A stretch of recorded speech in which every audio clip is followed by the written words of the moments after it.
Dear learners, a warm welcome in English grammar for one to all. Today we proceed our class sentences and its kinds. So let us start the video now. Dear, मैंने पिछली video में आपसे interrogative sentences के बारे में बात की थी. इंट्रोगेटिव सेंटेंस 2 पार्ट्स में डिवाइड किया गया है. यस नो टाइप और सेकेंड था WS type. Yes no type जिसमें हाँ या नहीं में जवाब दिया जा सके, ऐसा क्वेश्चन पूछा जाए, ऐसा प्रश्न किया जाए जिसका आंसर यस या और नो में दिया जा सके, तो उसको बोलते हैं yes no type of interrogative sentence. तो चलिए आज हम इसको विस्तार से समझते हैं. Interrogative sentence yes no type. अब देखिए यस नो टाइप की खासियत क्या होती है, कैसे हम पहचानेंगे कि ये यस नो टाइप है. कोई भी यस नो टाइप सेंटेंस जो होगा उसका आंसर हमेशा यस और नो में होगा और उसके हिंदी वाक्य की शुरुआत क्या से होगी. जबकि जो WH टाइप होगा उसके हिंदी का जो वाक्य होगा उसके बीच में प्रश्नवाचक शब्द आएगा. तो ये तो दोनों में डिफरेंस है. दोनों के हिंदी वाक्यों में क्या डिफरेंस है आपको समझ में आया होगा. अगर आपका yes no type of interrogative sentence है तो उसके हिंदी के वाक्य की शुरुआत क्या से होगी, और जबकि जो हमारा WH type of interrogative sentence है तो उसके बीच में प्रश्नवाचक शब्द होगा. क्लियर हुआ. उसके बीच में क्या होगा, प्रश्नवाचक शब्द आएगा. और वो प्रश्नवाचक शब्द कौन कौन से होंगे. वो प्रश्नवाचक शब्द हो सकते हैं, पहला मैंने लिख दिया यहाँ पे कब, दूसरा क्यों, नेक्स्ट है कहाँ, कैसे आदि. तो इस तरीके के जो इंट्रोगेटिव सेंटेंस होंगे उनमें प्रश्नवाचक शब्द बीच में आएंगे हिंदी वाक्यों में. क्लियर हुआ. ओके. जो हमारा yes no type of interrogative sentence होता है उसकी इंग्लिश ट्रांसलेशन करते समय उसकी शुरुआत जो होगी वो हमेशा मॉडल एक्सिलरी से होती है या कोई हेल्पिंग वर्ब से होती है. तो ये हमेशा या तो किसी एक्सिलरी वर्ब से स्टार्ट होंगे या किसी मॉडल एक्सिलरी वर्ब से स्टार्ट होंगे. और वो एक्सिलरी वर्ब्स कौन कौन सी हो सकती हैं, बी हो सकता है, डू हो सकता है. हमने प्रीवियस वीडियो में थोड़ा सा इसके ऊपर प्रकाश डाला था. हैज़ हो सकता है, हैव हो सकता है. ठीक है. तो जो सेंटेंस होगा उसकी शुरुआत में यस नो टाइप वाला जो होगा सेंटेंस उसकी शुरुआत में बी की फॉर्म हो सकती है, डू डज हो सकता है, हैज़ हैव हैड हो सकता है, बाज बर हो सकता है, इज एम आर हो सकता है. और ये जो इंट्रोगेटिव सेंटेंसेस जो होते हैं इनके लास्ट में क्वेश्चन मार्क तो आना स्वाभाविक है ही. फॉर एग्जाम्पल मैंने यहाँ पे एक सेंटेंस ले लिया, जैसे do D O do you eat the mango, और क्वेश्चन मार्क लगा दिया. Do you eat the mango. तो इसमें देखिए इसकी जो शुरुआत हो रही है वो डू से हो रही है. इसकी शुरुआत जो है डू से हो रही है, और डू क्या है, एक हेल्पिंग वर्ब है या फिर हम कहें तो एक एक्सिलरी वर्ब है. और लास्ट में यहाँ पे क्वेश्चन मार्क आया है. समझ पा रहे हैं आप. तो यस नो टाइप ऑफ जो क्वेश्चन होते हैं, इंट्रोगेटिव सेंटेंस होते हैं, उनकी शुरुआत डू से होती है. और देखिए इसका जो हिंदी अर्थ निकल रहा है क्या तुम आम खाते हो, तो उस हिंदी वाले सेंटेंस की जो शुरुआत हो रही है वो प्रश्नवाचक शब्द से हो रही है. और वो प्रश्नवाचक शब्द क्या है, क्या है, क्या से शुरुआत हो रही है. तो जो इंट्रोगेटिव सेंटेंस जो होंगे यस नो टाइप के, उनके हिंदी वाक्य की शुरुआत क्या से होगी, और इंग्लिश का जो सेंटेंस होगा उसकी शुरुआत डू से हो सकती है, डज से हो सकती है, is am are was were, इनमें से किसी से भी हो सकती है. और इनका जवाब हाँ या नहीं में दिया जा सकता है। जैसे अभी मैंने एग्जांपल लिया था, do you eat the mango, क्या आप आम खाते हैं? तो अगर खाते हैं तो यस, नहीं खाते हो तो नो। क्लियर हुआ? Okay, is it clear now? तो लेट अस नाउ प्रोसीड। अब हम बात करेंगे WH type of interrogative sentences. Dear, ये जो WH type of interrogative sentences होते हैं, इनकी शुरुआत क्वेश्चन वर्ड से होती है। जब इनका ट्रांसलेशन इंग्लिश में किया जाता है तो इनकी शुरुआत क्वेश्चन वर्ड से होगी। और वो क्वेश्चन वर्ड्स कौन कौन से होंगे? वो क्वेश्चन वर्ड हो सकते हैं व्हाट हो सकता है, WHAT व्हाट हो सकता है, या फिर चलो मैं यहाँ पे लिख ही देता हूँ, आप अपना पेन पेपर साथ में रखिए, आप चाहें तो नोट भी कर सकते हैं। चलिए मैंने यहाँ पे लिख दिया हु, WHO हु मीन्स कौन। हु हो सकता है, हु से शुरुआत हो सकती है, या फिर व्हेन से शुरुआत हो सकती है, WHEN व्हेन, व्हेन मीन्स कब।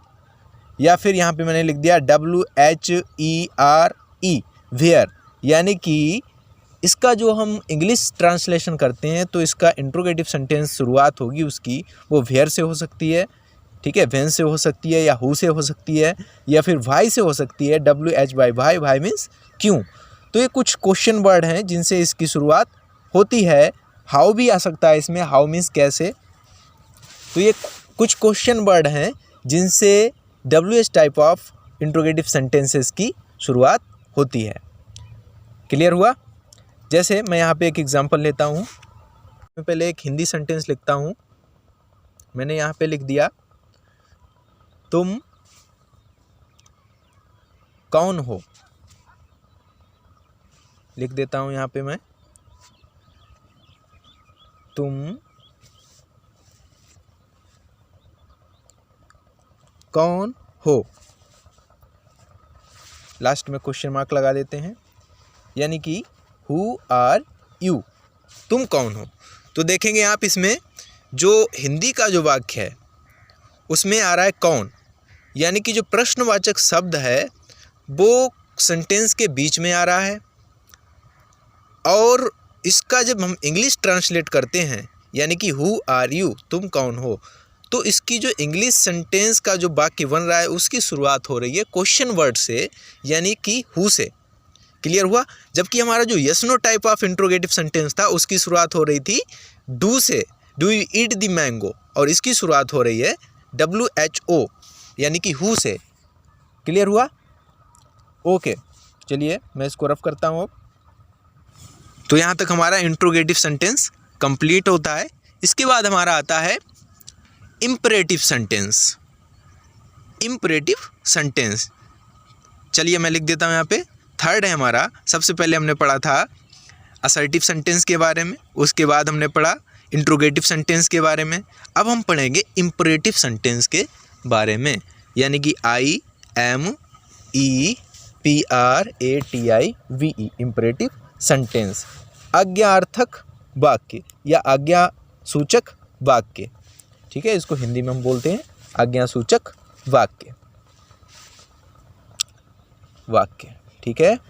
देखिए डियर, जो आज्ञा सूचक वाक्य होते हैं, जो इम्परेटिव सेंटेंसेस हमारे होते हैं, उनमें या तो किसी आज्ञा का भाव होगा, यानी कि उसमें या तो ऑर्डर दिया जाएगा, या रिक्वेस्ट की जाएगी, या किसी को कोई सलाह दी जाएगी, या एडवाइस दी जाएगी, या फिर किसी की से प्रे की जा सकती है, प्रार्थना की जा सकती है।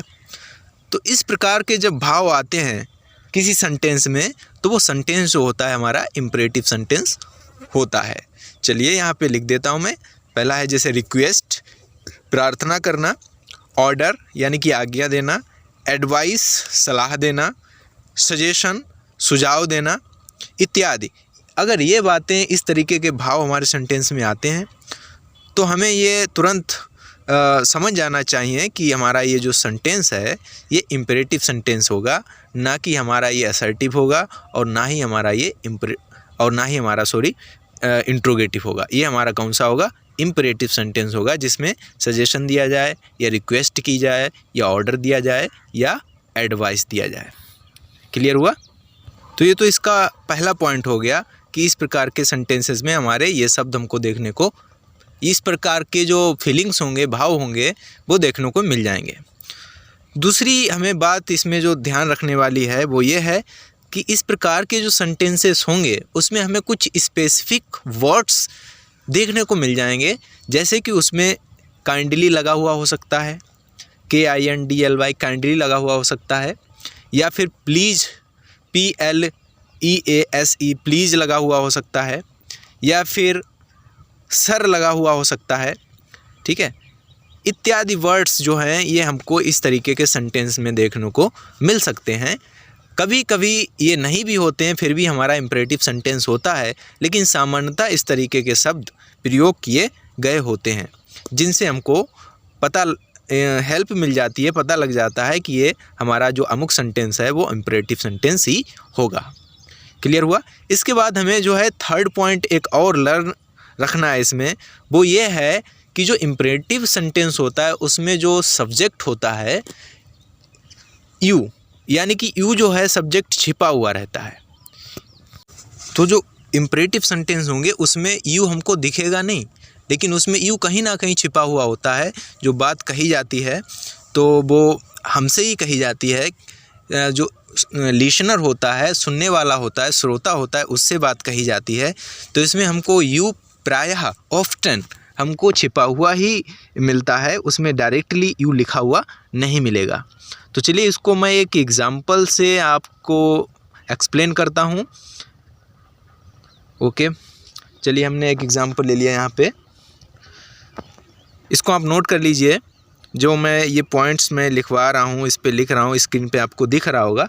चाहे तो आप अपने कॉपी पे इसको नोट भी कर सकते हो, ताकि आप बाद में रिवाइज करें, इससे आपको स्टडी करने में कोई प्रॉब्लम ना हो।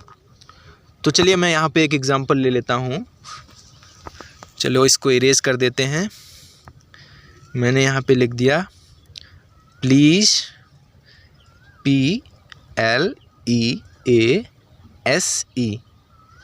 Please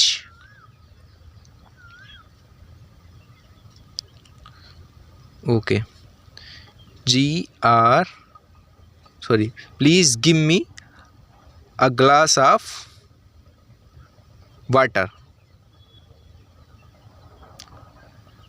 WATER, please give me a glass of water. तो आप इसमें देख सकते हैं प्लीज़ जो मैंने सर्किल किया है, इसमें ये वर्ड यूज हुआ है, कृपया मुझे एक गिलास पानी दीजिए, please give me a glass of water. तो इसमें क्या है, यू हमको देखने को कहीं नहीं मिल रहा है, लेकिन यू इसमें क्या है, छिपा हुआ है। मैंने किसी से कहा तो वो सुन तो रहा होगा, please give me a glass of water, यानी कि इसमें यू छिपा हुआ है। तो ये इम्परेटिव सेंटेंस का एक एग्जाम्पल है। क्लियर हुआ। चलिए डियर, इसको मैं एक एग्जाम्पल के थ्रू एक्सप्लेन करता हूँ। देखिए इसमें आपको प्लीज़ देखने को नहीं मिलेगा। मैंने यहाँ पे लिख दिया ओपन, OPEN, ओपन दी डोर, DOOR, डोर, ओपन दी डोर, दरवाज़ा खोलो या दरवाज़ा खोलिए। ठीक है, तो इसमें देखिए यहाँ पे प्लीज़ का यूज नहीं हुआ है, और इसमें यू क्या है, हिडन है, छिपा हुआ है। ओपन द डोर, इसमें क्या, इसमें देखिए ऑर्डर दिया जा रहा है, दरवाज़ा खोलो। तो ये भी क्या है, एक इम्परेटिव सेंटेंस का ही एग्जाम्पल है। क्लियर हुआ। Is it clear. ओके, चलिए आगे चलते हैं। देखिए जैसा कि मैंने आपको ऑलरेडी बता रखा है कि इस तरीके के जो सेंटेंसेस होंगे उसमें आपको देखने को मिल जाएगा ऑर्डर का भाव हो सकता है, सजेशन दिया जा सकता है, या फिर एडवाइस दी जा सकती है, या फिर रिक्वेस्ट की जा सकती है। तो इसमें क्या है, ऑर्डर दिया जा रहा है। चलिए मैं इसको अब रफ करता हूँ और हम एक नेक्स्ट एग्जांपल लेते हैं। चलिए मैंने ब्रश को थोड़ा सा इंक्रीज किया है। मैंने यहाँ पे लिख दिया dear stand up, STAND, stand up, UP up, stand up यानी कि खड़े हो जाओ। तो इसमें आपको क्या फीलिंग आ रही है, देखिए इसमें आपको लग रहा है ना कि ऑर्डर दिया जा रहा है, स्टैंड अप, खड़े हो जाओ, ऑर्डर दिया जा रहा है, आज्ञा दी जा रही है। तो ये इस तरीके के जो सेंटेंसेस होते हैं वो इम्परेटिव सेंटेंसेस ही होते हैं। ठीक है, आप बहुत सारे एग्जाम्पल्स लिख सकते हैं, आप अपनी बुक की हेल्प ले सकते हैं, आप वहाँ पर ये टॉपिक सर्च करिए और वहाँ से ढेर सारे एग्जाम्पल्स भी लिख सकते हैं। और देखिए डियर, इसका हम इम्परेटिव सेंटेंस का निगेटिव भी बना सकते हैं। जिस तरीके से हम असर्टिव सेंटेंसेस में क्या करते थे, उसका निगेटिव जो सेंटेंस होता था उसमें नो, नेवर, नॉट लगा करके उसका निगेटिव बनाते थे। ठीक उसी तरीके से हम कुछ खास वर्ड्स का यूज़ करके हम इम्परेटिव सेंटेंस को भी निगेटिव बना सकते हैं। देखिए, निगेटिव बनाने के लिए हमको इसमें दो तरीके के वर्ड्स यूज़ करने होते हैं। पहला तो है नेवर, या तो हम नेवर का यूज़ करके हम इसको निगेटिव बना लें, या फिर हम डोंट का, यानी कि जो कि डू नॉट की शॉर्ट फॉर्म है, डू नॉट का या नेवर का यूज़ करके हम इम्परेटिव सेंटेंस को निगेटिव में चेंज कर सकते हैं। ठीक है, आप ये लर्न रखिएगा, इसको माइंड करिए। नेवर एंड डू नॉट, इन दो वर्ड्स का यूज़ करके हम इम्परेटिव सेंटेंस को निगेटिव कर सकते हैं। तो चलिए मैं यहाँ पर एक एग्जांपल लेता हूँ, इसको मैं रफ कर देता हूँ। जैसे डियर मैंने यहाँ पे लिख दिया डू नॉट, या हम इसको डोंट भी लिख सकते हैं, डोंट ओपन दी डोर। ठीक है, डू नॉट का शॉर्ट फॉर्म हम डोंट भी लिख सकते हैं, डोंट ओपन दी डोर। चलिए मैंने यहाँ पे लिख दिया DOOR, door. Don't open the door, दरवाज़ा मत खोलिए। ठीक है, अब ये इम्परेटिव का सेंटेंस जो है वो निगेटिव बन गया है। इम्परेटिव सेंटेंस का ये निगेटिव में चेंज हो गया। पहले हमने बोला था ओपन दी डोर, दरवाज़ा खोलिए, अब इसमें लिख दिया मैंने डोंट ओपन द डोर, यानी कि दरवाज़ा मत खोलिए, तो इसका निगेटिव बन गया। क्लियर हुआ? चलिए, ये तो एग्जांपल डोंट का हो गया। अब एक एग्जांपल हम लेते हैं नेवर का यूज़ करके। ओके, आप ढेर सारे एग्जांपल्स लिख सकते हैं, जैसे डोंट प्लक द फ्लावर। ठीक है, चलिए मैंने यहाँ पे अब लिख रहा हूँ never, NEVER, never, tell, TELL, tell a lie, LIE, lie, never tell a lie, कभी झूठ मत बोलो। नेवर टेल अ लाई, कभी झूठ मत बोलो। देखिए, इसमें नेवर का यूज़ किया गया। नेवर मीन्स कभी नहीं, कभी। नेवर का यूज़ करके हमने ये इम्परेटिव सेंटेंस बना दिया। तो डियर, आज के लिए बस इतना ही। आई होप आपने बहुत कुछ नया सीखा होगा। डियर, आपका वीडियो के अंत तक बने रहने के लिए बहुत बहुत धन्यवाद। और अगर आपने हमारे चैनल को भी सब्सक्राइब नहीं किया तो सब्सक्राइब कर दीजिए। और डियर, आप वीडियो को देखने के बाद लाइक कर दिया करो, ताकि हमारा उत्साह बना रहे और मैं आपके लिए अच्छी से अच्छी नई वीडियो लाता रहूं। और इस वीडियो को इतना शेयर करें अपने फ्रेंड्स को, अपने रिलेटिव्स को, ताकि वो भी इसका फ़ायदा उठा सकें।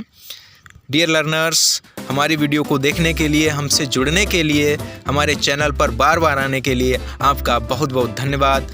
Bye bye, take care. फिर मिलते हैं नेक्स्ट वीडियो में।